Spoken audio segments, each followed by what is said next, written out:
नमस्कार दोस्तों, एक बार फिर से आप सभी का स्वागत है हमारे YouTube चैनल पे। आज हम फाइनेंशियल लिटरेसी के फाइनेंशियल प्लानिंग के एपिसोड नंबर 1 में डिस्कस करेंगे एक 15,000 रुपये की सैलरी पाने वाले सिक्योरिटी गार्ड की, और उसके लिए फाइनेंशियल फ्रेमवर्क तैयार करेंगे। कैसे वो 15,000 की सैलरी को 1 करोड़ रुपए के एक एसेट में कन्वर्ट कर सकता है, और उसको कैसे उसको इन्वेस्टमेंट करना है उसके बारे में एक फ्रेमवर्क तैयार करेंगे, जो कि वो अपने फाइनेंशियल एडवाइजर से एडवाइस लेके उसको इम्प्लीमेंट करने की कोशिश करेगा। और फाइनेंशियल प्लानिंग का सबसे पहला जो मंत्र है वो डिसिप्लिन है। आपको डिसिप्लिन इन्वेस्टर होना चाहिए और आपके सोते समय आपका पैसा काम करना चाहिए। 2 चीज़ें अगर आपकी हैं तो आपको अमीर बनने से कोई रोक नहीं सकता। और आप चैनल पर नए हैं तो आप वीडियो को अंत तक देखिए, चैनल को सब्सक्राइब कीजिए, बेल आइकन को क्लिक कीजिए, जिससे कि जब भी मैं नया वीडियो अपलोड करूं तो आपको नोटिफिकेशंस मिलती रहे। और इस वीडियो को अपने नियर और डियर में शेयर जरूर कीजिए, जिससे कि financial literacy among the people बढ़े और वो भी अपने पैसे को अब काम पे लगाएं। तो शुरू करते हैं मोहन की कहानी। मोहन एक सिक्योरिटी गार्ड है, उसका सरनेम मैंने नहीं लिखा है। मोहन एक सिक्योरिटी गार्ड है और उसका एज जो है वो 29 ईयर्स है। 29 ईयर्स का मोहन है। और मोहन के घर में उसके फादर मदर हैं और उसके वाइफ है और 2 बच्चे, एक लड़की और एक लड़का। लड़की की उम्र है 6 साल, लड़के की उम्र है 2 साल। तो इस तरह से उसकी फैमिली है। फादर मदर गांव में रहते हैं क्योंकि उनकी खेती है। तो अभी हम देखते हैं कि उसको क्या क्या की चीज़ें उसकी अभी उसको सैलरी कितनी मिलती है, पीएफ क्या है, ये सारी चीज़ें उसमें डिस्कस करेंगे। उसके बाद उसकी प्लानिंग बना के देंगे।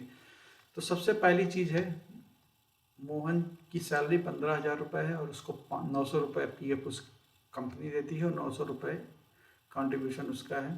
तो टोटल ये जो पैसा होता है पीएफ का पैसा, वो आपका 1,800 रुपये उसके बन रहे हैं। ठीक है। अभी हमारा जो है अदर इनकम उसके 0 हैं।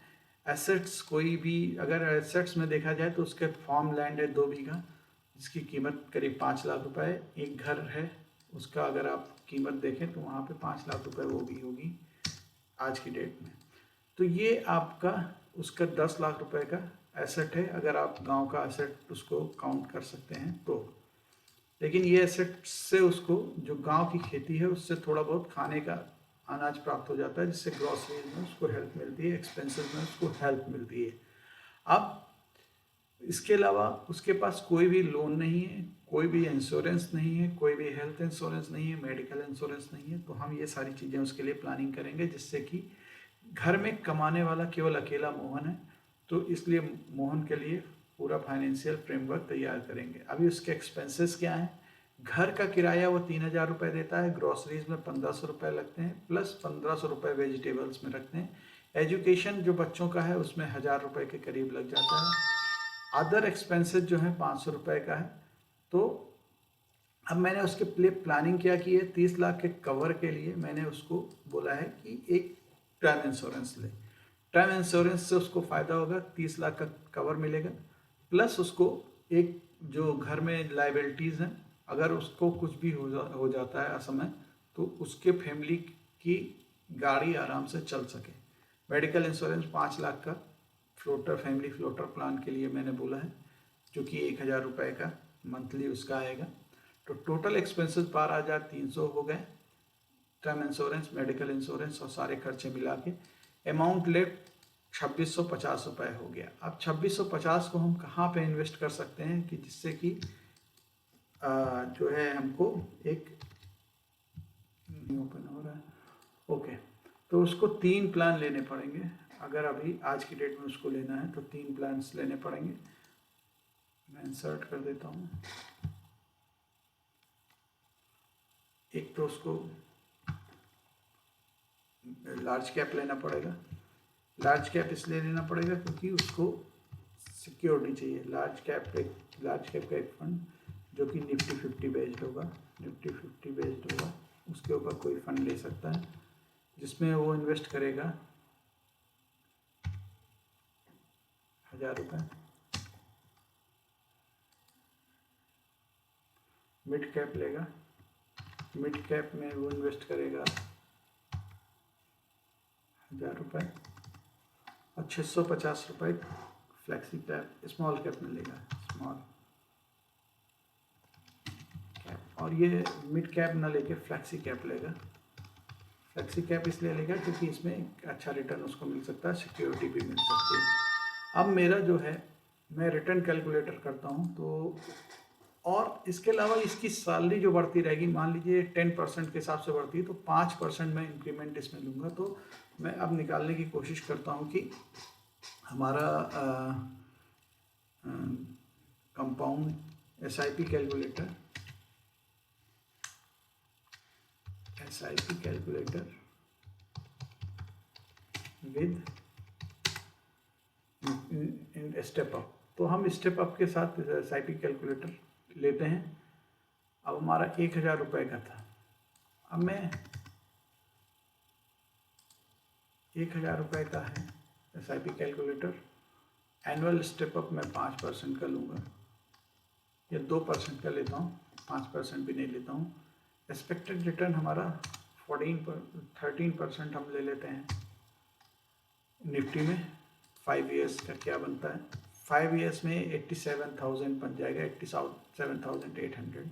तो अब हम यहाँ पे लिख लेते हैं 5 ईयर्स में क्या होगा, 5 ईयर्स में ये 87,800 बन जाएगा।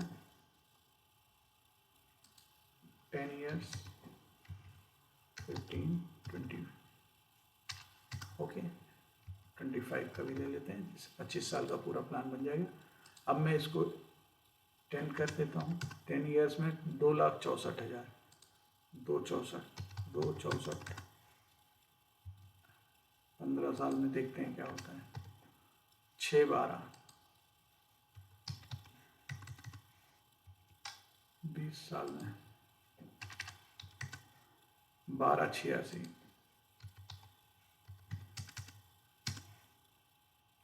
और 25 साल में देखते हैं क्या होता है। 25 साल में 25,86 ये हमारा स्टेप अप एक ये बन के आया। सेकंड हम लेते हैं फ्लेक्सी कैप। फ्लेक्सी कैप में 15% का रिटर्न आता है, 15% का रिटर्न आएगा। और हमारा 5 ईयर्स से शुरू करते हैं, है ना। 5 ईयर्स में 92,700 10 ईयर्स में देखते हैं क्या होता है। 297 ओके। 15 ईयर्स 741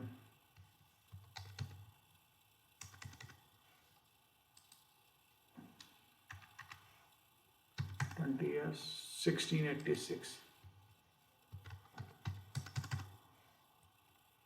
और 25 years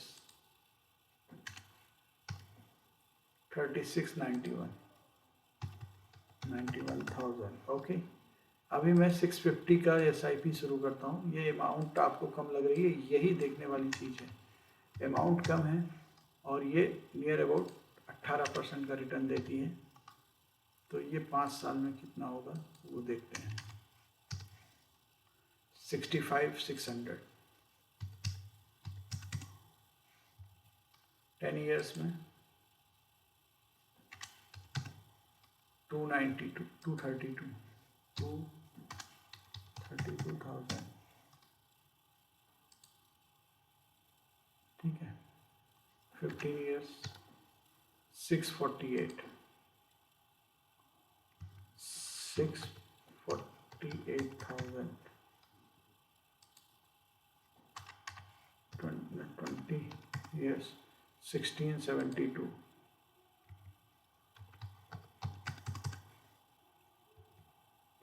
एंड आपका 25 years 4184,000। तो अभी हमारा टोटल अब निकाल लेते हैं कि इसमें कितना हो रहा है। हमारा टोटल जो होगा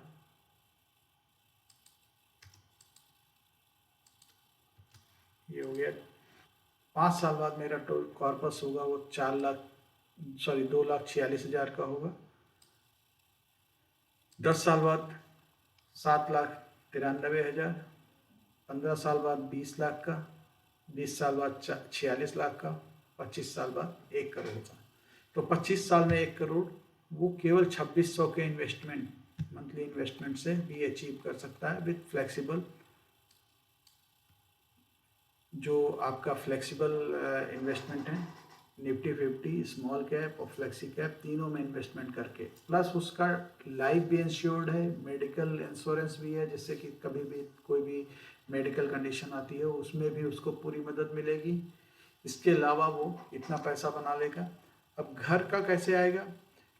कभी भी ये घर को बेच के इसके डाउन पेमेंट जो भी आपका 5% 10% आता है उससे यहाँ पे प्लॉट लेके उसको घर बनाने की कोशिश करें, उससे ही कुछ होगा। या कोई साइड इनकम भी शुरू करें तो शुरू होगा। या यहाँ पे आपका जब 20 साल बाद 15 साल बाद 20 लाख रुपए हो जाता है तो घर ज़मीन बेच के उस समय घर बना सकता है। तो उस समय की कंडीशंस जो होंगी उसके हिसाब से वो कर सकता है। फिलहाल उसको ये कंडीशन में सैलरी भी बढ़ानी पड़ेगी, इन्वेस्टमेंट भी चालू करना पड़ेगा, प्लस अदर इनकम का सोर्सेज भी चालू करना पड़ेगा। तो इस तरह से मोहन अपनी प्लानिंग कर सकता है, अपनी फाइनेंशियल प्लानिंग को अपने फाइनेंशियल प्लानर से ये चीज़ें डिस्कस कर सकता है, इसके बाद इसमें प्लानिंग कर सकता है। तो होप आपको ये वीडियो पसंद आएगा। अगर ये वीडियो पसंद आता है तो अपने नियर और डियर में शेयर कीजिए, जिससे कि एक 15,000 सैलरी पाने वाला 1 करोड़ रुपए 25 साल में कैसे बना सकता है वो इसके बारे में जान सके। आने वाले वीडियोस में मैं डिफरेंट लोगों से बात करके, जो डिफरेंट सैलरी कैटेगरी हैं, डिफरेंट कंडीशंस हैं, किसी के पास लोन है, किसी के पास कुछ चीज लाइबिलिटीज़ हैं, उन सारी चीज़ों को लेके कैसे फाइनेंशियल प्लानिंग कर सकता है वो उसके बारे में डिस्कस करेंगे। और अगर आप को कोई अकाउंट खुलवाना है, डीमैट अकाउंट खुलवाना है, म्यूचुअल फंड में इन्वेस्टमेंट करना है, तो उसके बारे में अगर आपको जानना है और अगर आपको डीमैट अकाउंट खुलवाना है तो आप नीचे डिस्क्रिप्शन में दिए हुए लिंक पे एंजल वन में आप फ्री डीमैट अकाउंट खुलवा सकते हैं। और एंजल वन का जो लिंक दिया हुआ है उसको क्लिक करके आप अकाउंट ओपन करेंगे, साथ ही साथ हमारे साथ जुड़ जाएंगे, जिससे कि हम आपको टाइम टू टाइम बेस्ट जो नॉलेज है वो आपको शेयर करते रहेंगे, जिसको आप फाइनेंशियल एडवाइजर से डिस्कस करके उसको अपने फाइनेंशियल प्लानिंग में इम्प्लीमेंट कर सकते हैं। Thank you for watching this video. Goodbye and Jai Hind.